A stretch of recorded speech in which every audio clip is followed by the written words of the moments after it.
to ensure clear audio for all attendees.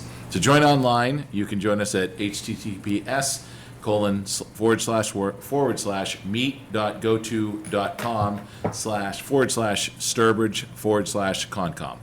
The dial-in number is 872-240-3311 with the access code of 595-536-797. I'd like to open the meeting with a call to order. Is it ready? Well, first roll call. Oh, Nick Gravel here. Eric Gaspar here, Sandra Romano here. and Karsten and Ed are both absent tonight. So yeah, I guess why don't we start with the opening segment or opening statement? In the interest of saving time, the Sturbridge Conservation Commission will hold all public hearings tonight for work within a wetland, water body, or resource area and/or within the 200-foot buffer zone to a wetland, water body, or resource area, in accordance with the Mass Wetland Protection Act, MGL Chapter 131, Section 40, and associated regulations, and the Town of Sturbridge Wetland Bylaws and associated regulations. We will not be reading the newspaper ad. Prior to opening the first hearing for each project, the applicant is to submit proof of notification to abutters within a 200 feet of the subject property line and proof of legal newspaper advertisement. If these items are not submitted, the public hearing will not open. Additionally, prior to the start of each public hearing, we will announce the location of the project, the applicant, and the applicant's representative. If any of the visitors have not legibly signed in yet, please do. Also, if any visitors are recording this meeting, please let us know. Thank you. Awesome. Thank you, Nick. Do we have any walk-ins or citizen input or any announcements? Okay. We'll start with 6 p.m. and we'll open the public hearing for the request for determination of applicability for 61 Shepherd Road, owner Joel and Christine Bourbeau, applicant representative Stephen Soper, and Soper Construction, SEC number 26-95. The proposed project is a septic replacement. So I'm Stephen Soper from Soper Construction. This is a leach field replacement in a project that was done, unfortunately, about 10 years ago with the Coltech leach field system that, fails early. So all we're doing is replacing the leach field. The pump chamber and the tank are going to stay in place. So I don't know if you visited the site, but the you can see where the existing leach field now is. None of that is going to change as far as elevations. The field itself is going to stay the same size. All we're doing is digging out the contaminated soil. It's probably going to be 2 to 3 feet by my guess. Replacing it with clean sand and installing a Presby leach field this time that has a much greater success rate. If you saw the site, the wetlands have been flagged for a previous project you did. It was an addition, like a sun porch addition a couple of years ago. The flags were still in place. So we're not getting any closer to the wetlands. We're not taking any more trees. We do have to go from the existing driveway around the side of the house and in.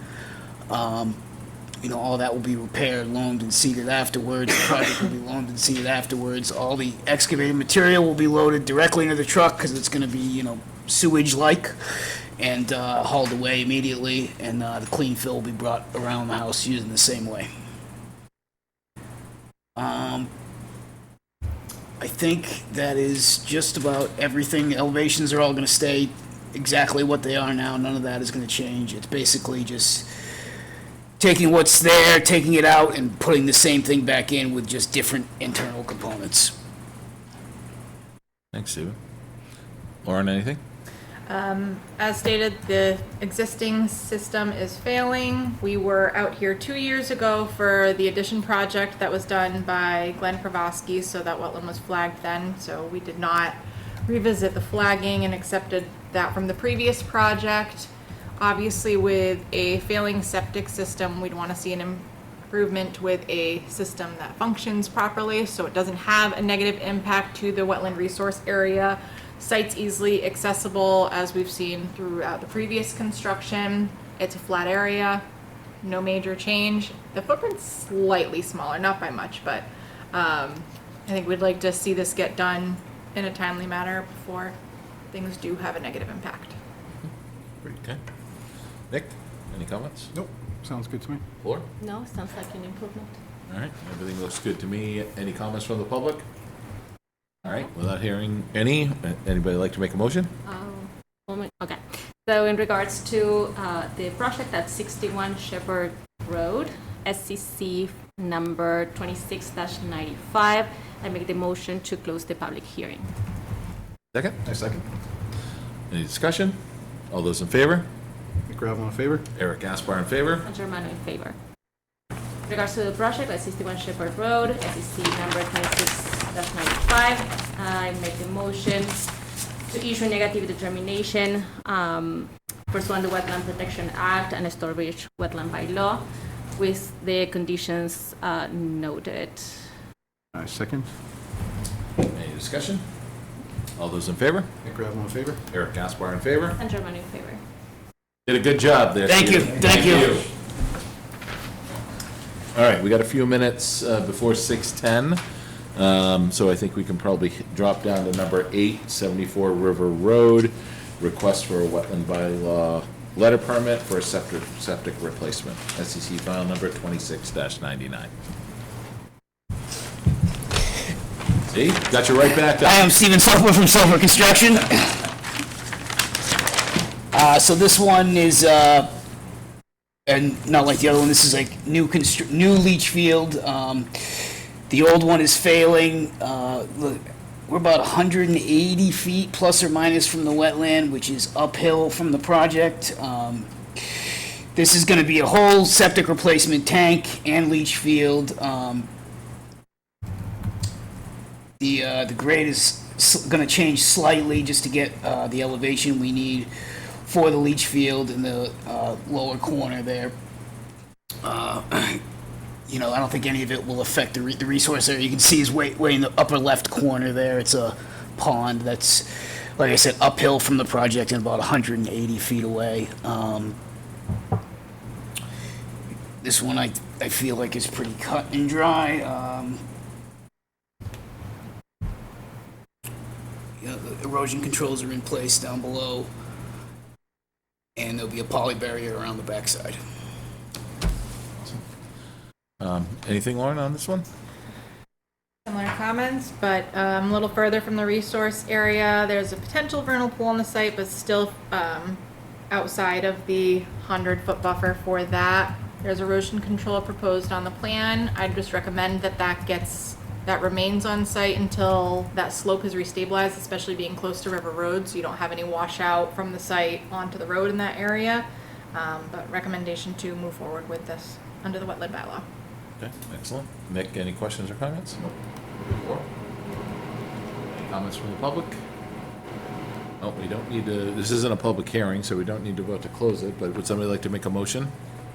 In regards to the project at 74 River Road, SCC file number 26-99, I make the motion to. Yeah, that's big house, that was 00 is right there. Should we? That little lot mine's going away. Yeah.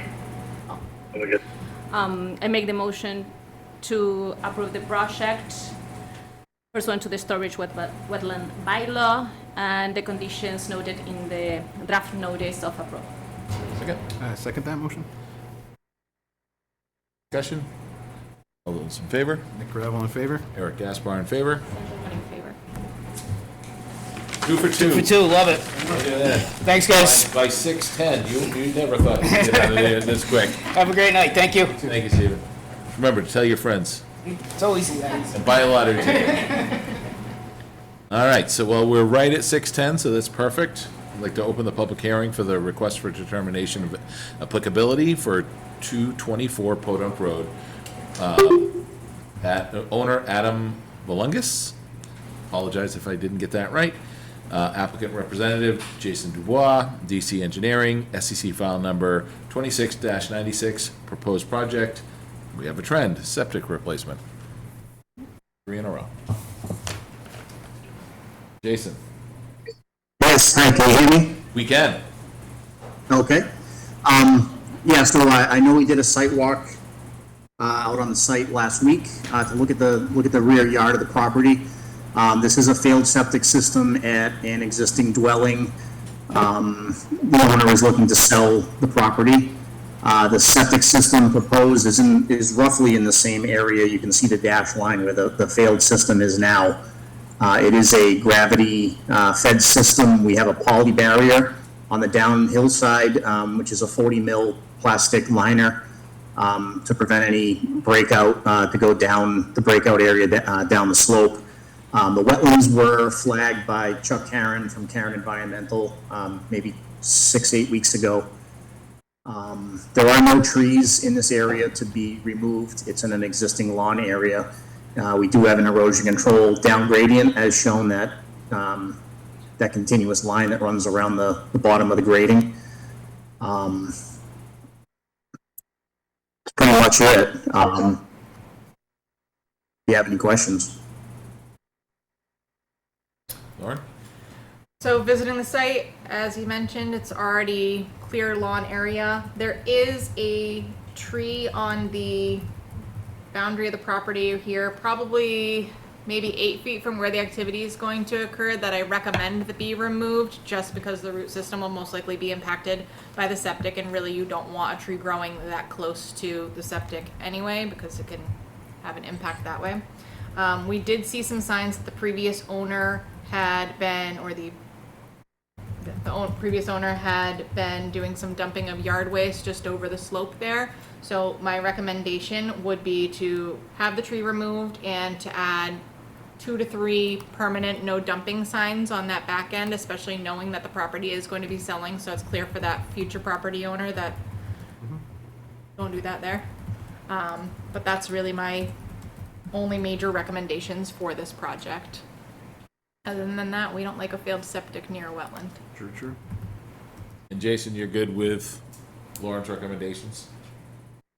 Yes, that won't be a problem. Excellent. Nick, anything? I'm good. Floor? Just a question, because we have like several septic. How old was the original septic?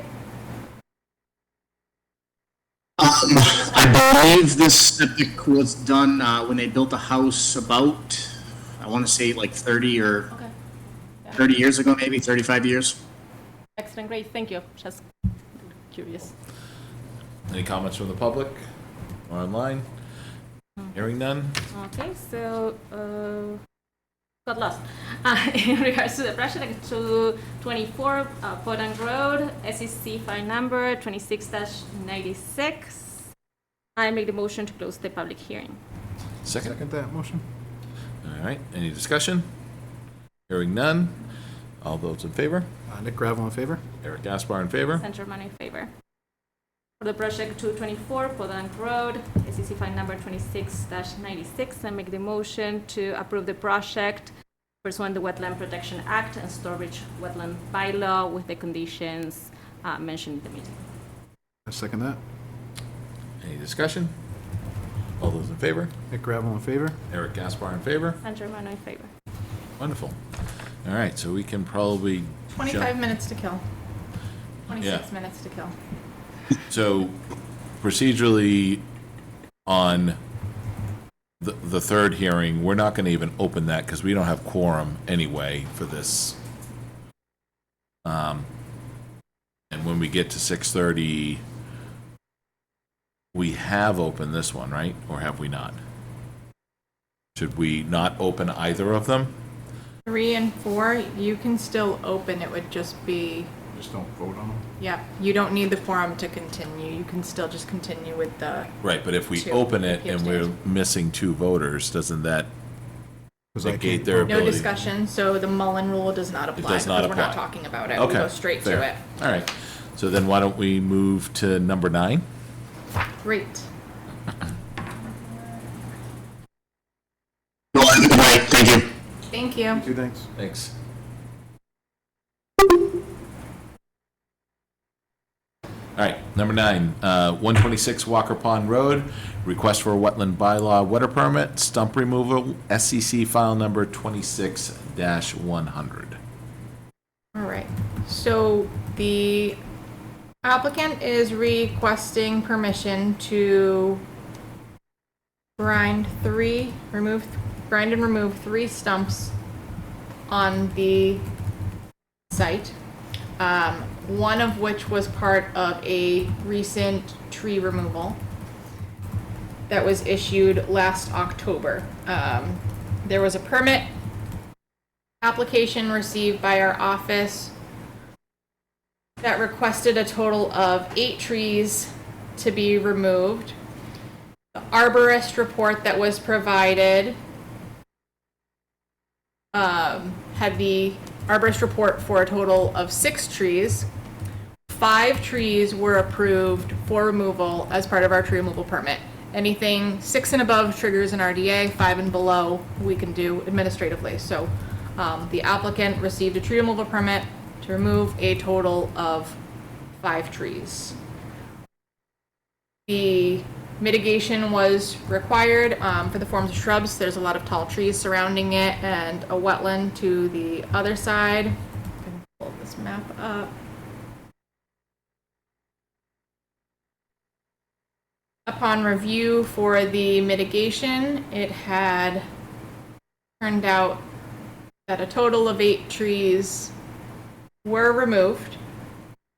So there's 2 matters really to address. One, if the commission would like to see additional mitigation for the additional trees that were removed, one that was not in our jurisdiction. Right. 8.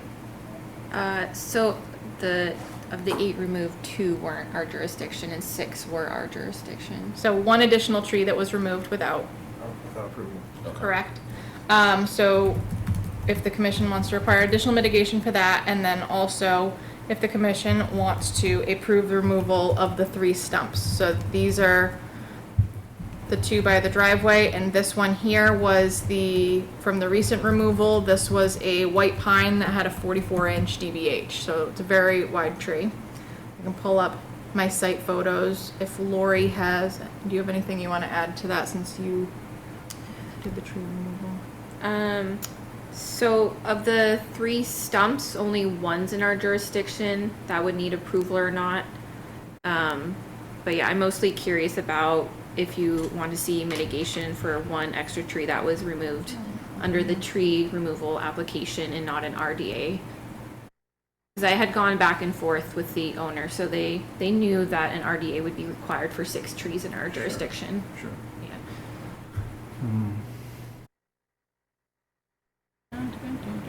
Well, and the contractor should have known. I talked to Allie, the secretary at Robinson, and Sam Robinson, and Sam says she was shown 8 trees, so I think he may have shown her the application that said 8 trees and not the permit that said 5 trees in our jurisdiction. So this was one of the stumps that's being asked, another one at the end of the driveway here. And then this is the 44-inch DBH white pine. That's the one that's in our jurisdiction. Yep, this is the one that's more significant to determine. In my feeling is that I'm hesitant on authorizing approval for additional work when the mitigation hasn't been done yet. The permit was approved back in October, so especially now that we're in June, missed a really good opportunity to do some planting, and the mitigation was for shrubs, not for trees, so to get those in. And as far as removal for where the stump is, it's in a middle of a open lawn space. So from an ecological perspective, obviously we know that stumps do provide habitat and have their own role as they decompose. So trying to justify the removal of the stump when also we haven't received the mitigation, I'm not quite comfortable with. Are they planning on planting anywhere in that area? Do you have any idea what they're thinking? The approved mitigation for the tree removal was not as specific on the location. The because this was last October, and in the last few months is when Lori's really been working on improving follow-up and mitigation and whatnot, so it's kind of just general of within the buffer of 3 winterberry and 2 hoppy bush. You just want to make them do one more? Or is that what we're thinking, or what do you guys think? You're doing one So to the one, or do you two feel like they issues, should if- have to do more? because- requiring additional mitigation for the tree removal, and if you want to approve the stump removal. Can we I mean, approve this? Our standard is typically 2 to 1 for stuff like this. And I think my personal opinion is that one of those should be a tree. Because we had intended for that tree to remain in place, and it should be a fairly substantial tree. I would personally would like to see the other mitigation be done first, and for us to maybe send an enforcement order to add another bush and a tree to the mitigation. Are you comfortable with a notice of violation A instead of an notice of enforcement order? violation is Okay. fine. And then once we see that, then we can pick up the discussion around the stump grinding. I mean, we can't do anything about the other 2, obviously, that would be their Right. choice. But the one that's in jurisdiction, and clearly the one that they didn't want somebody to know that wasn't approved, I'd like to see the mitigation done first, and the letter of violation should be a 2 to 1, and so it would be a 6 shrub and a substantial native tree. And then I think we can probably pick up the stump grinding after that's all in. I don't know what your thoughts are. No, I agree with that. For the grinding after the mitigation is done, and also the extra mitigation for the 6th tree that. Yeah. I mean, they were specifically told, so. Were they asked if they, given an opportunity to come here to speak with us? The last email I said, received, asked the status of my site visit, and I said that this was going before the commission on Tuesday. Okay. All right, that's fine. Wetland bylaw letter permits, some, depending on what it is, some of them are just approved internally, some of them come before you. If it's Yeah. something that I'm more inclined to decline, or that I'm not comfortable with, I always bring those before you all too. As is this case. Nick, your thoughts? No, I mean, if the talk was there, I mean, I think a 2 to 1 is fair on it. That's I our, mean, 'cause we might not that's our have said typical, even any mitigation. I request. just, it's too bad that it, For the 2 to 1, is it for the 6 total removed, or for the No, for one? the- No, for we the already six. agreed to Just the 5, three. 1 to 1 on the this others. is extra outside of, Make sure I have it right. we don't need to, okay. we don't need to be, I mean, I haven't seen the we don't need site, to so I don't know if they're penalize just gonna them plant stuff that's not gonna be. for the great. first 5, those were okay. Just want to make sure I heard you correctly. But we do need to make sure that the Or is it something, mitigation is done. are they gonna wanna plant that tree where I mean, it wouldn't be a good spot to do it anyway. I would assume if they're looking to remove that stump, it is to have that whole front space open. Yeah. I'll pull up the, I think I know the spot. you probably do, it's a high traffic area as far as Walker Pond goes. Yeah, totally. The horse barns are down the street.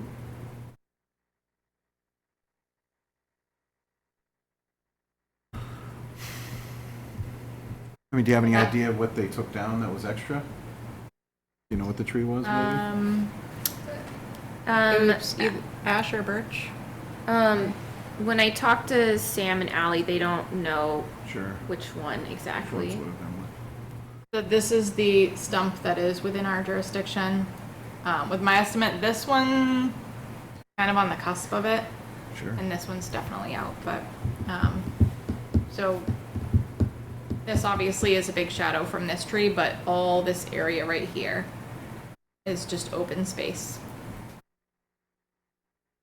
And there's like that open water right to the right of the trees, right there? Yeah. This is the pond where we have that beaver deceiver. Yep. I think that's a. If you want your trees removed, they should have just called the beavers up. I think that's a reasonable accommodation to, Yeah, I mean, if you talk to them, I feel bad that it works out that way, but yeah, knew ahead of time, I guess. right.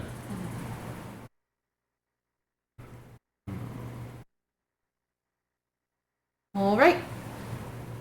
So, Do we want to, how does it work? as far as a motion, do you want to make a motion to issue a notice of violation for the additional tree that was removed with the required mitigation as discussed? And then for the wetland bylaw letter permit, do you want to deny it or just have it tabled until the mitigation is done? There's no fee for a wetland bylaw letter permit, so. So let's keep it clean and let's just deny it and have them Okay. bring it back, because they can just change the date on the top, Sure. right? As long as they're aware of it, right? I just Yeah. want them to think that We'll they send a can't come notice. back. You know what I mean? Yeah, If we yeah. deny Well, it. I don't have a problem necessarily with the stump grinding. I mean, we can discuss it, but primarily, the bigger issue is if they took 6 and they were supposed to take 5, well, we approved the 5, let's just get the additional 2 and make sure whatever they put in there is a tree. And Lori, if you could give them some guidance on that. Maybe we specify that the tree be in the front yard. Yeah. Yep, that works. So, Which really will work in their favor too, with all the runoff in that area, having some things to kind of absorb all that water, because obviously there's a lot of drainage issues in Walker Pond, and the beaver issues don't make it any better, even though we do have that deceiver over there. And like closer to that road. right. Do we have a motion on the letter of violation? Yes, I will do that in my brain.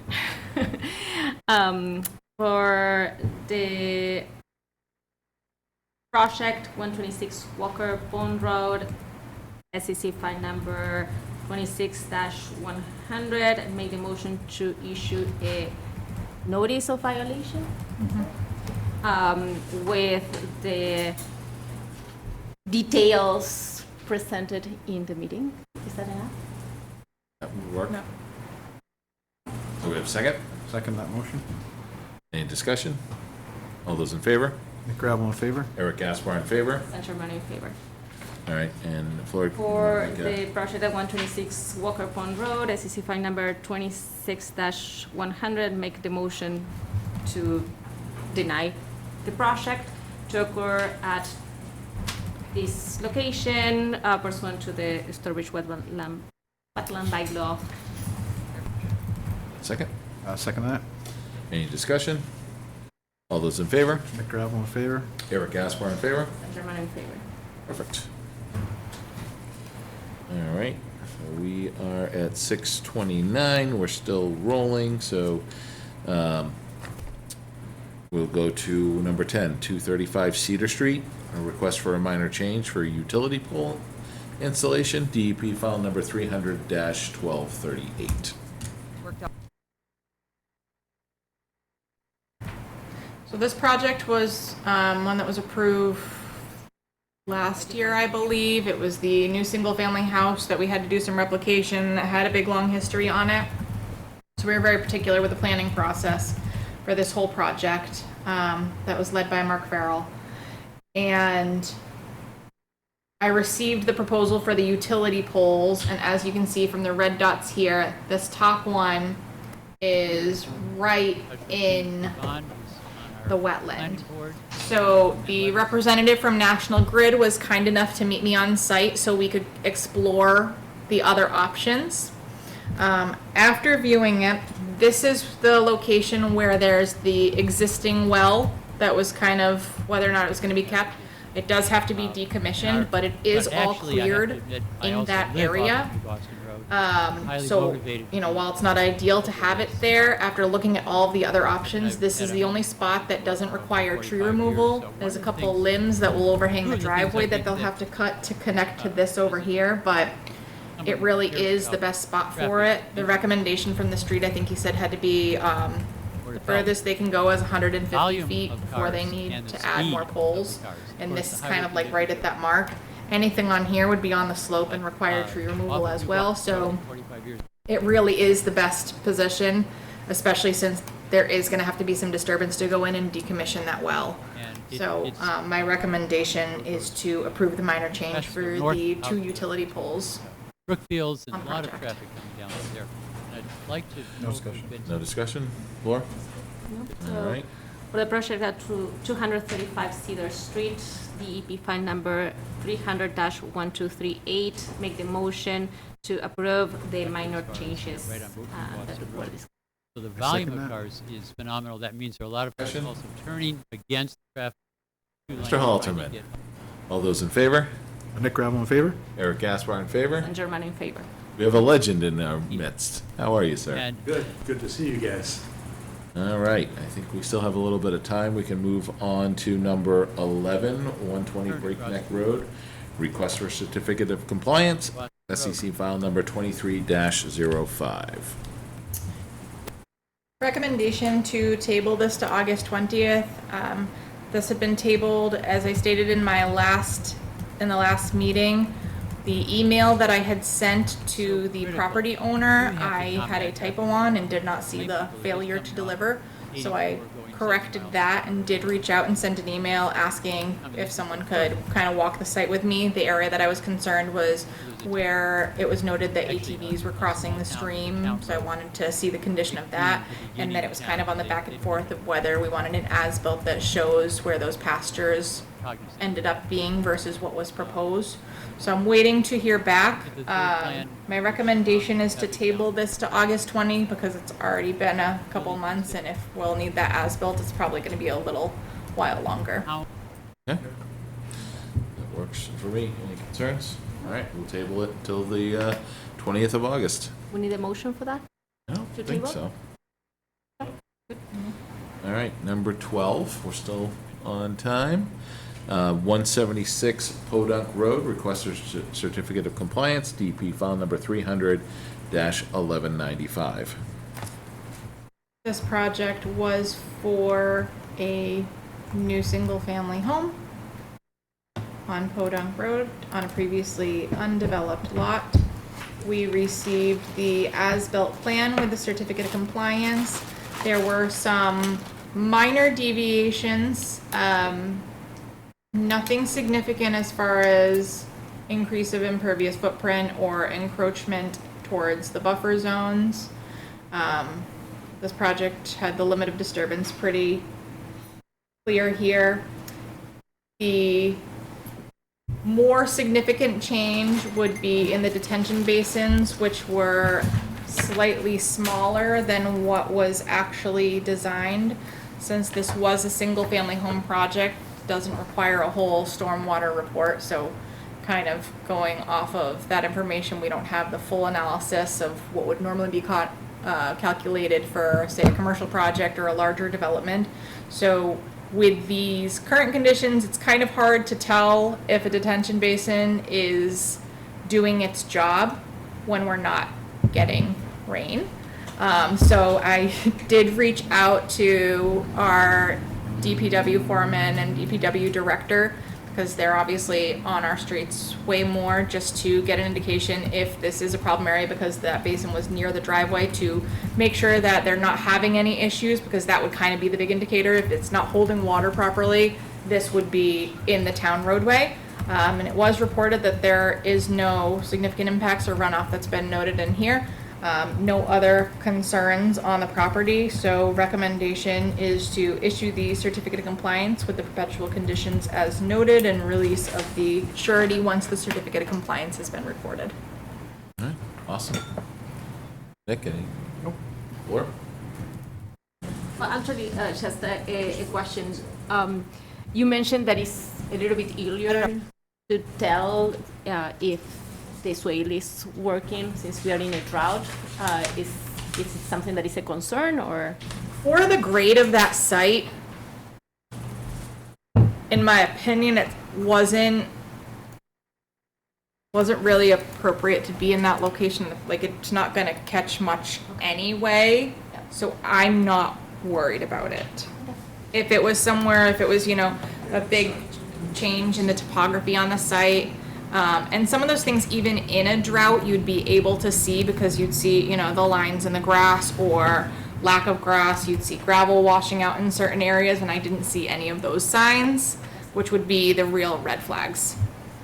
Thank you. Do we have a motion?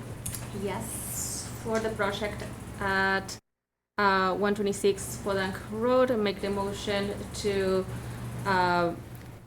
approve a certificate of compliance pursuant the Wetland Protection Act and Sturbridge Wetland Bylaw with the perpetual conditions noted in the perpetual conditions noted. Do we have a second? Second it. Any discussion? All those in favor? Gravel in favor? Eric Gaspar in favor? And German in favor. Excellent. All right, well, we're still cooking, but probably, let's take a couple of minutes to open and continue these public hearings. 6:20, opening the public hearing for the request for determination of applicability for 9 Cove Drive, owner David Fitzgerald, applicant Representative Nick Gravel, SEC file number 26-97, proposed project, conversion of a concrete walkway to permeable paver walkway with granite steps. The applicant has requested a continuance to July 9th. So can I get a motion to continue the public hearing until July 9th? Yes, in regards to the project 9 Cove Drive, SEC file number 26-97, make the motion to continue the public hearing in July 9. And I think I have to second this because And then he'll Nick, abstain. okay, and I'll second it. All those in favor? And German in favor. Eric Gaspar in favor? Gravel abstain. Perfect. All right, 6:30, we're gonna open the public hearing for notice of intent for 79 Paradise Lane. Owner applicant Sarah Yaffe, Sturbridge Builders LLC, Representative Christopher P. McCune, McClure Engineering. DP file number 300, actually has not been assigned. Proposed project is construction of a new single-family home with associated appurtenances? Is that how you pronounce that? I don't think I've ever had to say it. Ed always says it. Appurtenances. Appurtenances, what he said. Appurtenances. All right. We have another requested continuance to July 9th, 2026. Could I get a motion for the continuance, please? For the project at 29 Paradise Lane with no DEP file number, make the motion to continue to July 9. Second. All right. Any discussion? All those in favor? Nick Gravel in favor? Eric Gaspar in favor? And German in favor. All right, 9:38. Have something that can take 2 minutes? Yep. All right, number 13? Yep. Okay, This is my favorite item on the agenda. all right, Yeah. awesome. There it is. I love that for us. So remember last year when the parcel 209 Charlton Road came up, which is that little corner piece off of Hall Road and Route 20 between Wendy's, and it was going up for a donation, and we were all asked if anyone wants it, and the commission said no, because it's not any significance, and it's off Route 20. Well, the select board voted to take it, and that it was ours. So, Sweet. Yay! as part of this year's tax bills, a tax notice went out for the $618.54, but we now own that and we don't pay taxes on our own property, so that's $619 that we're missing out on for revenue, but that's all right. So here we are that we have to officially request an abatement for the taxes, so Ann can clear that out. So I just need that motion, pretty much as it says it on the agenda. Just the motion to approve the abatement and then just read the rest of that. Okay, so for the project, no, it's not the project. I make the motion to Approve the abatement? I make the motion to approve the abatement for taxes on the property at 209 Charlton Road. MGL Title 9, the whole thing. Chapter 59, 72A, related to the property acquisition. A second. Any discussion? All those in favor? Nick Gravel in favor? Eric Gaspar in favor? And Germany in favor. Okay, that was 2 minutes, nice. Those things always crack me up. We have to waive tax on ourselves. All right, we are We at just had to do it six- for all those Dowdy parcels. All We right. are at 6:41, so 6:40, I'd like to open the public hearing for the notice of intent for 134 Lane 9. Owner applicant Michael Ferrari and Kristen Lee Fitzsimmons, representative Glenn Kravosky, EBT Environmental Consultants, DP file number 300-1258, proposed project, construction of a stairway to access the lake waterfront. Don't touch the mic. How we doing, Glenn? Good evening, sir. Eric, Evening. Sarah, Nick, Laura. Appreciate your time. Thank you for this, and also thank you, Glenn Kowalski from EBT Environment Consultants, Mr. Mike Ferrari, and the wife. Sorry, I don't have every name and you don't have wife. Kristen. Chris, thank you again. I don't follow everything. Brockton today, everywhere else. So thank you again for the draft order of conditions. We appreciate that we had a chance to review it.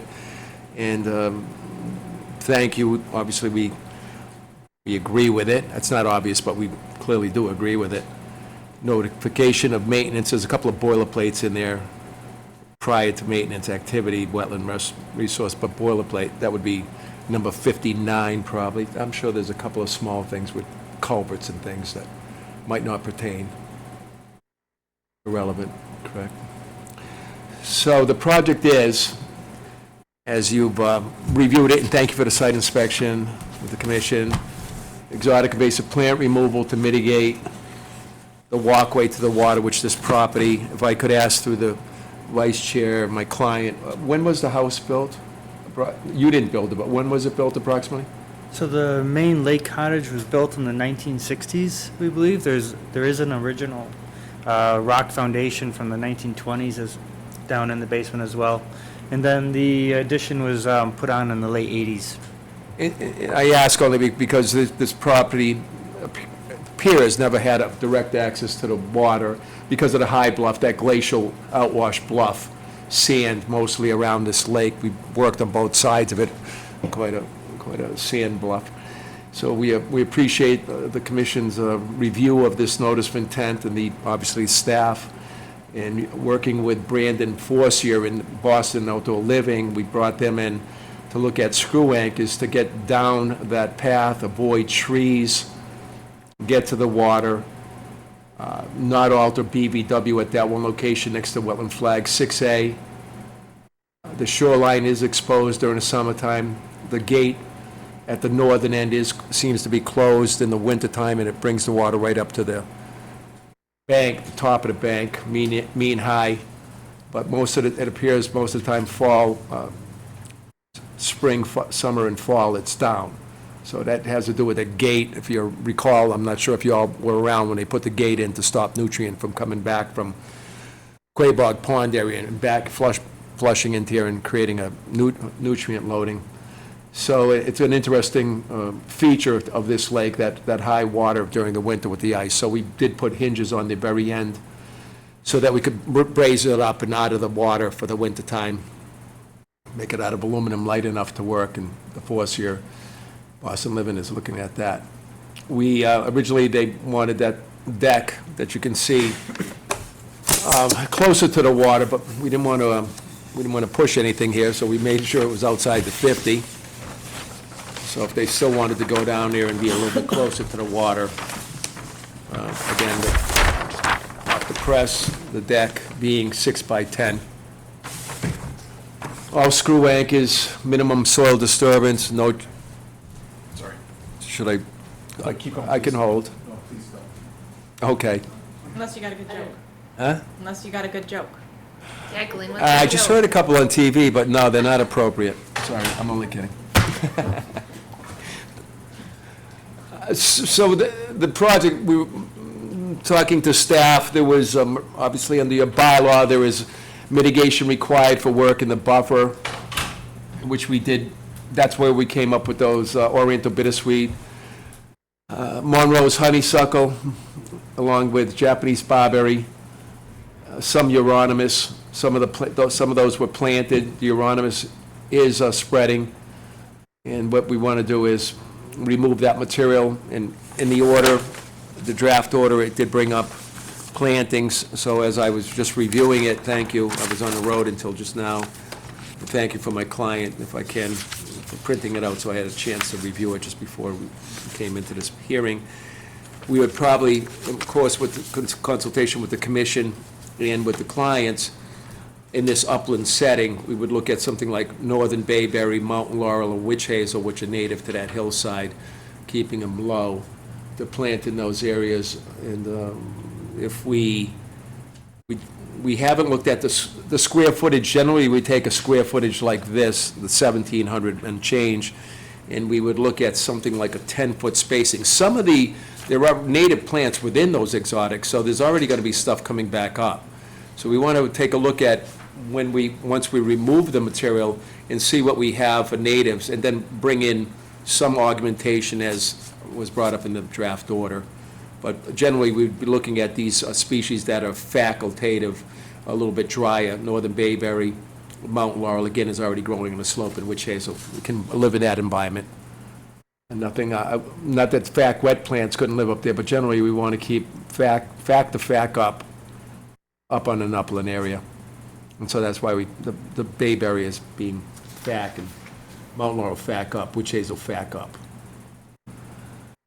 And that's the project. There was some question about the design. The applicant did give me the design of the building. There was some question about increase in impervious with it, but I believe we looked at it and it was de minimis because it was staying in the footprint that it is. And then also there was some original question about the roadway around it, the driveway around, which is presently just native sandy material.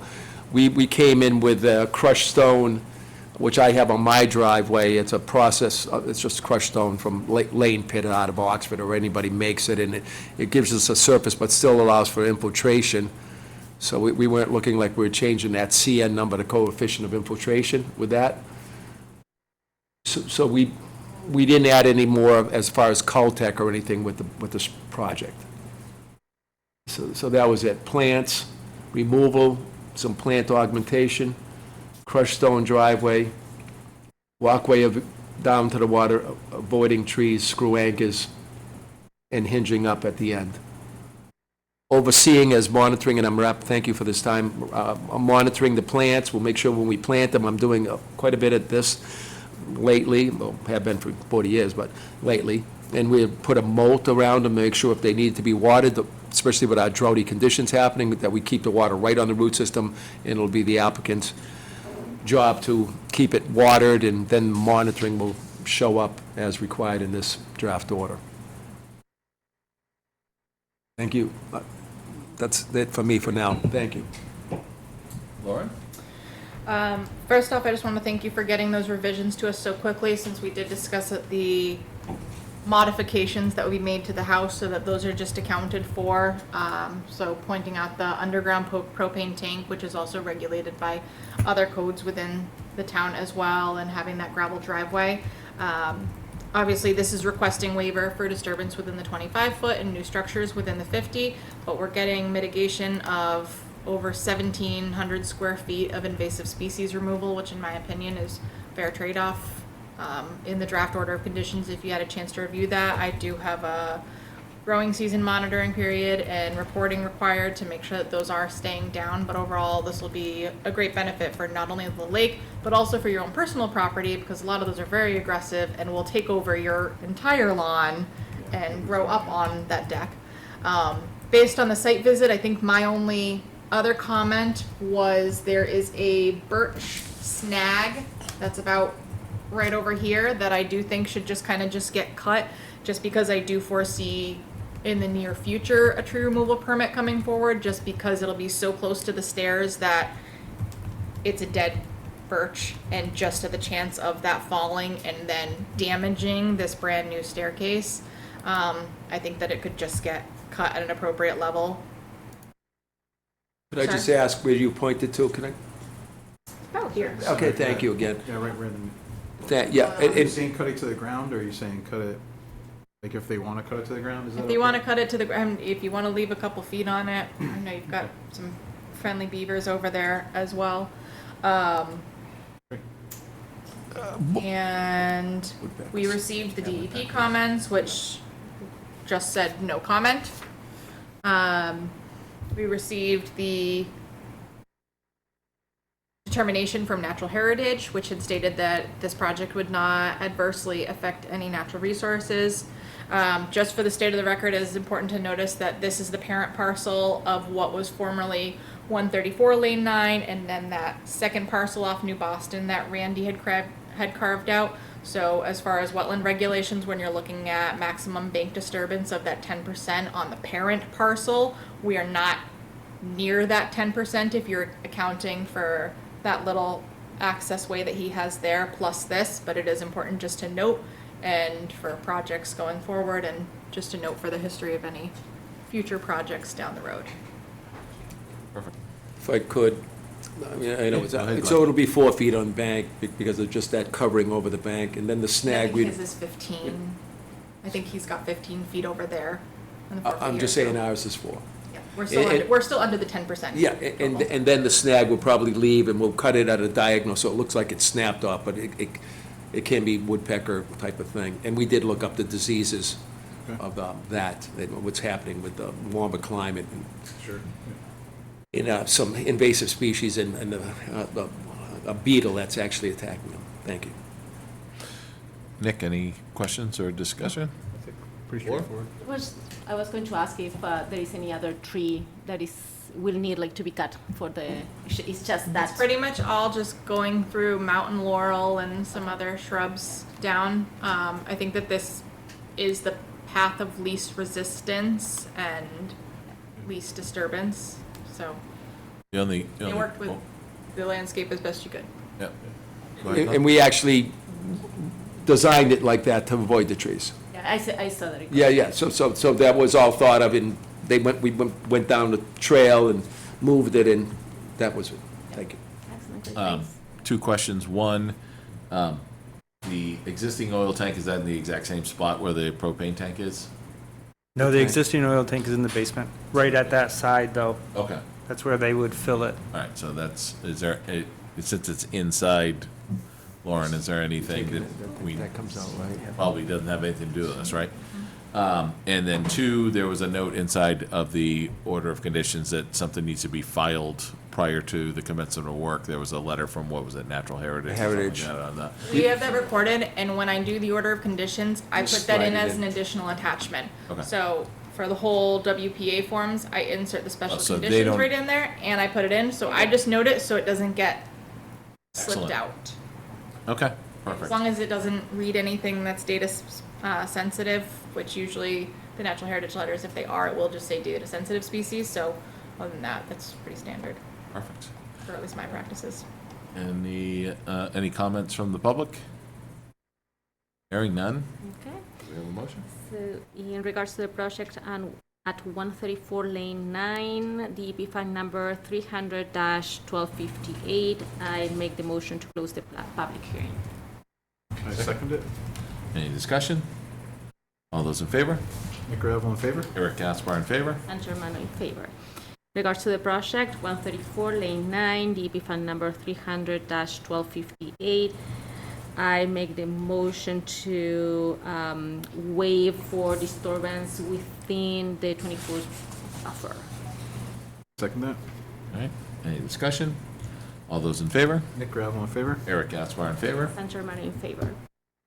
Regards to the project 134 Lane 9, DEP fund number 300-1258, make the motion to approve a waiver for structures within the 50-foot buffer.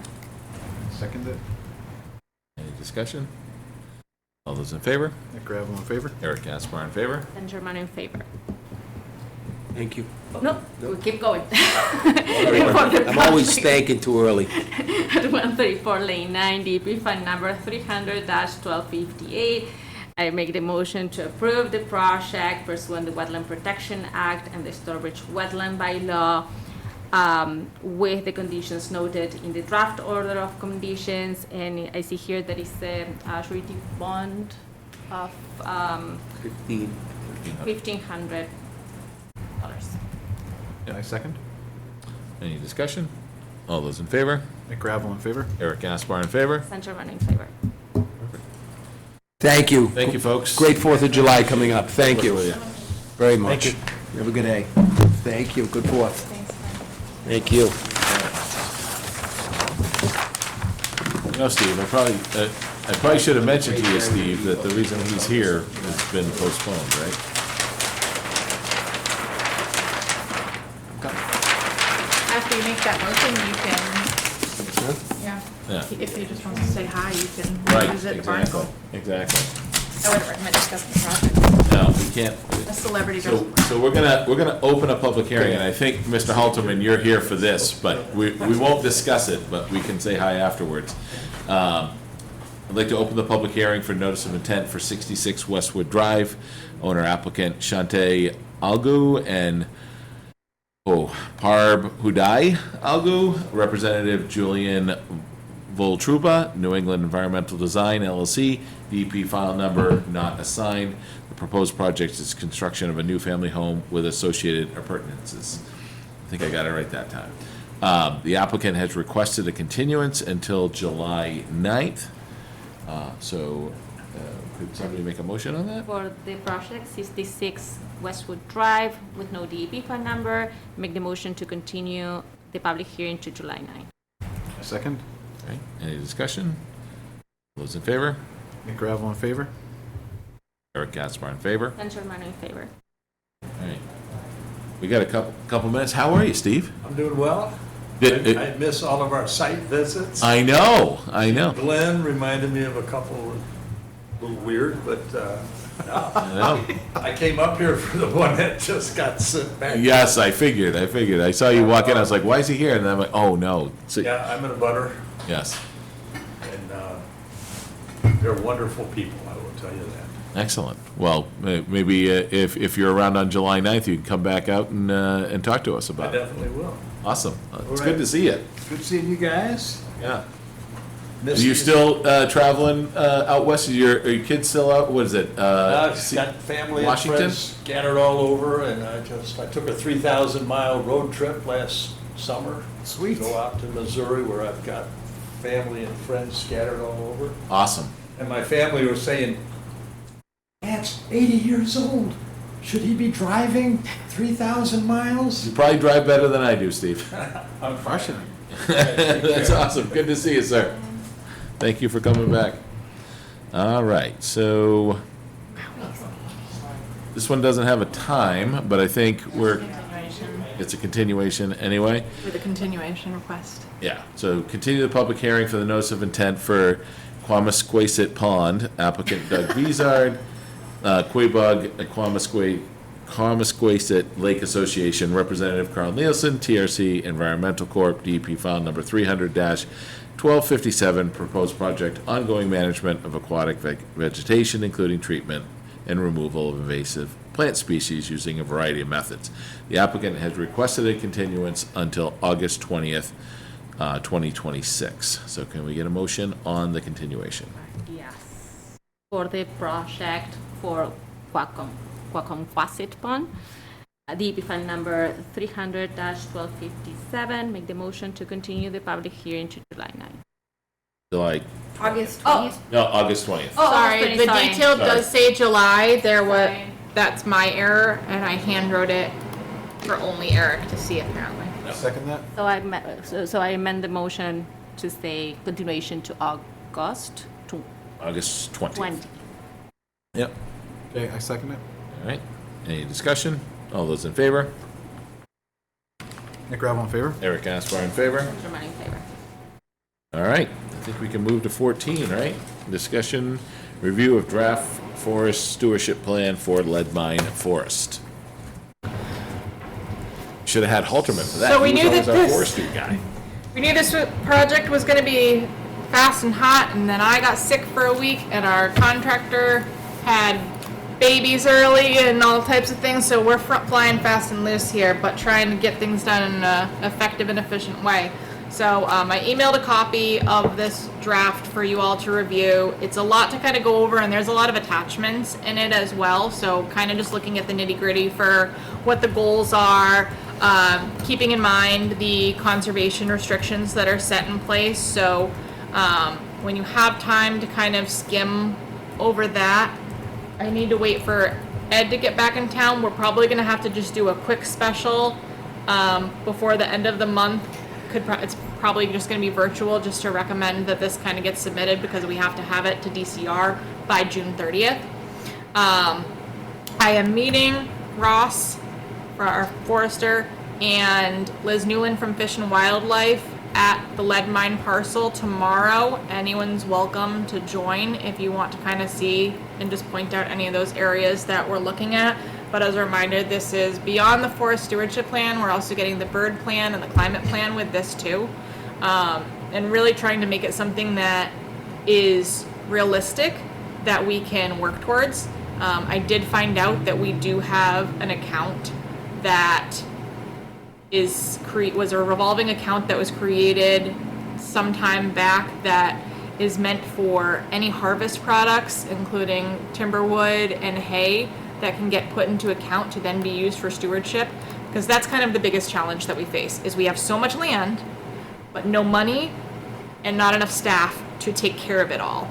So if we need to outsource the care of all this land, such as invasive species removal, which is probably one of the biggest problems in most of our parcels, that needs to get outsourced, so we need to have that revenue. So we're trying to find some different options. There's a lot of grants that are coming up too, with the new biodiversity goals that were put in place, as well as we'll see if the Mass Save Act passes tomorrow, which will hopefully do more funding towards this as well. So if you have some time to kind of sit down and really look with this, if anyone wants to join us at 11, just let me know tomorrow, and we're going to try and get this done as best we can. Anyone have any questions, comments so far? Or anything that they feel, anything that you feel is really important to be part of this project, or something that we really need to emphasize on, just kind of with your history. If you kind of go through the general paperwork, one of the third page in here, this is part of just the DCR application, is the landowner goals. So I kind of went through this as far as high, medium, low. But improving access for for walking, water skiing, and recreation, we're pretty close to being maxed out as far as trails go there. I know that our trails committee would love to see everything ADA accessible, but there's a lot out there, so I kind of put that as a low priority. Improving in hunting and fishing with all of the trails is kind of limited, but it is state land, so obviously those are open to that. Maintaining and enhancing privacy, it's public land, so privacy is not really the issue here. Preserving and improving scenic beauty, obviously a high priority because it's a great site. Protecting special features, including those historical or personal significance. As far as the historical, there's some out there. A lot of it's kind of deteriorated over the years, but if anyone's seen the old mill that's out there, I think that's such a great feature and should be featured more, but that's not really part of the main trail system, so not as many people see that. Enhancing the quality or quantity of forest products. This parcel isn't really something that, because of the recreation use, we have the option to do more forest cutting plans on it, but that's not real. The goal isn't necessarily to make it a money-making forest, in my opinion. Same with practicing the agroforestry. Producing income from timber products and other product sales. I think that anything that we are doing out there, especially any type of forestry, does have its benefit. Cutting down old growth to help promote new growth, and if we can make, I don't think that it's a high income that we'd get for it, but even a couple $100 here and there is a couple $100 that can go towards something to help improve this project or improve this property. And then obviously all high priorities: enhancing habitat for birds, enhancing aquatic habitat in streams, ponds, and other wetlands, enhancing habitat for wildlife, promoting diversity of plant species and habitat types, increasing forest resiliency, minimizing the damage of forest pests, which the list is so long. If you get into the section that does go over the pests that are out there and the number of diseases and parasites that are going after all these different types of trees is it's sad. Yeah. It is noted that we're seeing a big devastation from our hemlock out there as well, and the birch too. So protecting water quality, obviously the highest priority. Sequester and storing carbon to mitigate climate change. Suppress or eradicate invasive plants, obviously a high one. That's one thing that we didn't really get to do much of with this last stewardship plan. And it really just comes down to resources. You know, it's two of us that are running an office with permitting and phone calls and all of the day-to-day stuff that we have to do, in addition to managing over 2,000 acres of land, overseeing other committees and everything else. So we're doing our best, and hopefully we can find a good system to tackle this more. Lowering our property taxes. We don't pay taxes on this property, so for us, that's not an issue. And then protecting land from development. There's a CR on here, so we don't have to worry about that. But in your reading time, if you can, just kind of go over it, see if there's anything that really stands out to you or anything that you feel lacks. Go through the resources that I had sent a couple months ago from DCR on reviewing stewardship plans and see, you know, if this is really kind of hitting the key areas that we're trying to go for with this. Plans can be amended, so it'll be good for a while, but if there's, you know, something that we see that really changes, if we have a you know, natural disaster or a severe impact that we want to go back and revisit this, we can. We got this project paid for through a reimbursement grant through the state. That's runs every year to year, so you can see if that's always eligible for other things here. So that's what I got for this item. Cool. And then, want me to just roll right into everything else? Yeah. I would say so, unless you have any questions, Nick, or? Okay. Cool. Great. Just read it. Awesome. Updates on violations and enforcement. I shared that updated spreadsheet last week, just kind of rolling with that, trying to work through some things, revisiting, sharing updated plans with these people, and just trying to reestablish that contact that may have been lost by, you know, one person or another, especially this time of year. As far as other updates, we're obviously working on the Plimpton Master Plan. It was a little bit slow moving at first with the conversations between Opakam Land Trust and Trails because of all of the unauthorized trails that have been out there. About 15 acres of unauthorized trails in the natural heritage corridor of this property. Majority of them are all from rogue trail users. Some of them are coming off of personal property. Then it was another slow-moving process through Natural Heritage to figure out how this is going to be addressed. On the plus side, we are not being fined. That's cool. I'm glad we're not being fined, but also at the same time, doesn't quite give the right image from Natural Heritage of you can go do all of this stuff in these protected properties, and we'll just talk about it over time because this has been an ongoing discussion. And even when Becky was still here, we found emails from 2020, 2022 of Natural Heritage trying to address closing some of these trails. So it's just, you know, they're limited in resources too, and as far as people. So we are going to have to extend this contract out till September just because of these slow processes. But Jill Craig, our consultant, had a great conversation with Natural Heritage to kind of go over what mitigation would be required if we want to do anything else within the Natural Heritage corridor.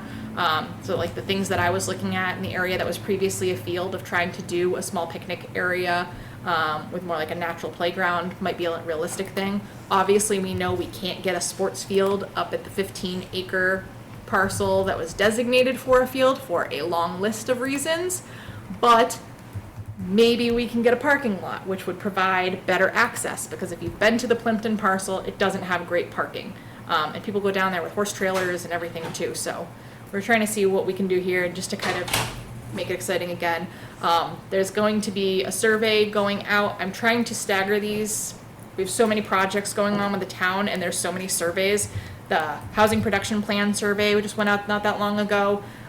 We just did the Dowdy Forum the other day. There's a survey going out for the Hazard Mitigation Plan, so I'm trying to like stage these out just because people kind of get tapped out on surveys. But at least with this, there will be a kind of specific interest group that will want to participate in this one.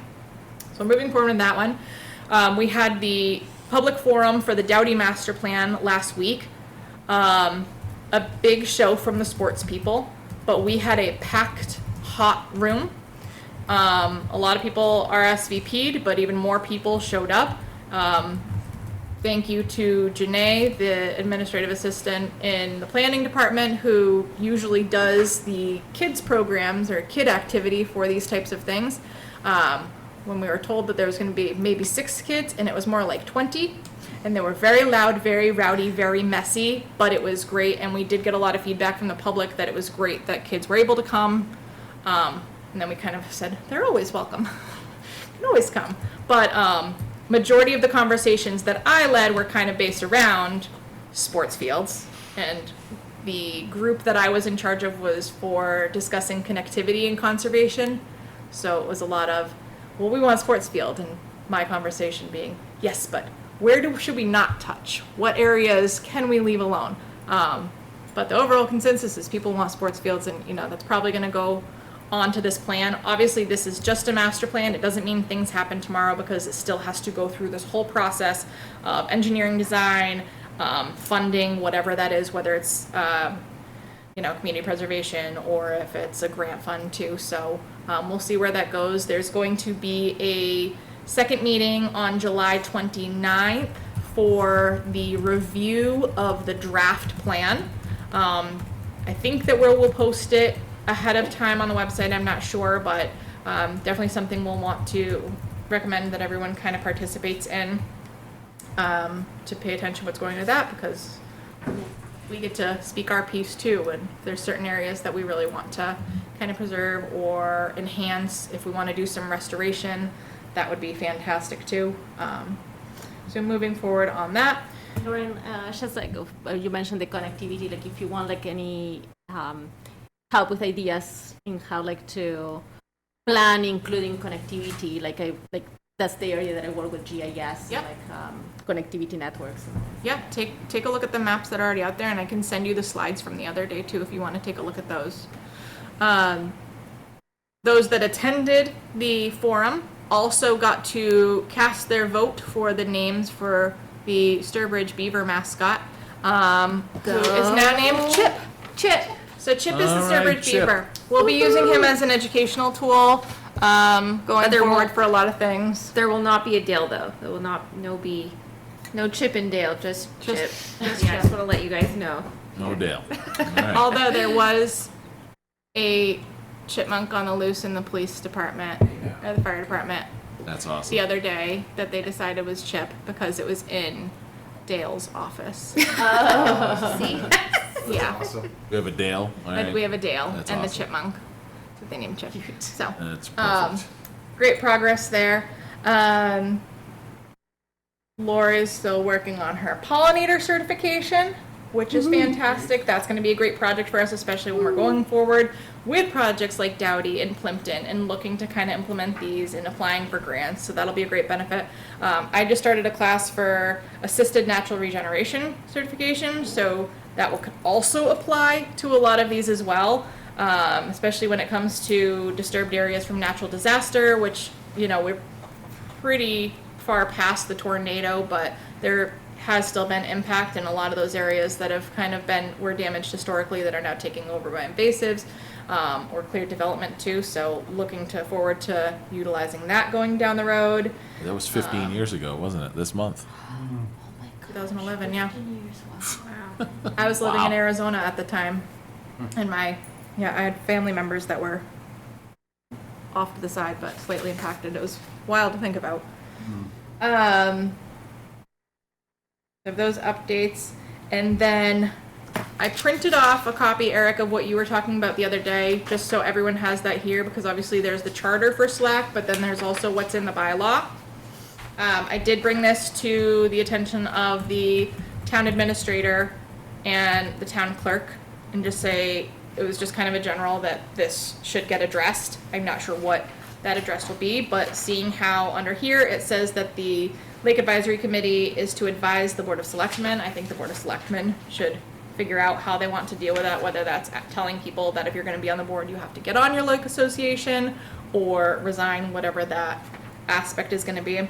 But going through this is pretty interesting, because it is kind of contradictive of the charter for SLAC. And just with some of the recent discussions as well, as far as, the volunteer lake testing program that I asked for help trying to figure out how to kind of outsource this a little bit more, and the response I got was that I should figure it out. But right here, it says that the committee will make recommendations regarding weed control through chemical and non-chemical treatment and prevent the spread between lakes through boater education. And there's all a bunch of other things here that they're supposed to be advising to the select board, so. But that's not stopping from still doing it, because it's important work and it needs to get done. I emailed the chair of the Deep Department for Worcester State and asked if Worcester State would be interested in partnering with the town for this volunteer program. Chris Mazeka is still gonna do it this year, but he's not gonna do it next year. So we need to find a more consistent way to do it, and the problem that I keep bringing up is that we're spending this money on the lake testing, and then we get the data and it sits there. We've had interns in the past that put it into a spreadsheet, but we really don't have the resources in this office to spend the time analyzing them, looking for red flags, going out retesting if we need to, and that really, the information's more or less useless if we're not doing that. So if we can find another body, if I can work with the college, Laura, I was gonna talk to you too, to see if you have any other recommendations of, someone that might be interested in it, taking that on as a regular thing. I know it's hard with, staff that comes and goes, but I think that it's a better approach than trying to hire someone like Geosyntec or TRC or one of those companies, because one, that price point's gonna be a lot harder, or a lot higher, and we're already limited in resources it is, but just trying to find a better approach, otherwise that data is kind of useless. So the issue is not with the testing, but with the analysis of. We've got a great volunteer program that goes out and collects all the data. It's very novice, because it's, hand tracking of where the samples were pulled, what the weather conditions are, where we do have the technology to, GIS pin locate and say, this is exactly the coordinates of where this sample was pulled. This is the weather impacts, and then we just get scanned copies of the handwritten notes that we have to figure out and read. Then they collect all those samples, send them to the lab, and then the lab sends me an invoice, and then just a straight spreadsheet with the codes that are then referenced, that I don't know what the codes mean because it's what they assigned. And then that's it. It's just there. So if I were to take all those data points, which is, 100 samples, if not more, and put them into a spreadsheet, it's just more time consuming. But water testing is not my strength. And so for me to kind of go back and look at it and say, oh, this is bad, we need to go out here, I'm not quite on that level. And we do have resources, I can talk to Shane and Board of Health and everything too, but we really need someone that can take this on and keep it moving. So there were some concerns with testing points last year for Big Alum, that it was reading, I forget off the top of my head what it was reading. It was something that they was reading high on, and they brought it to DPW's attention, but then we couldn't figure out where exactly the sample was taken.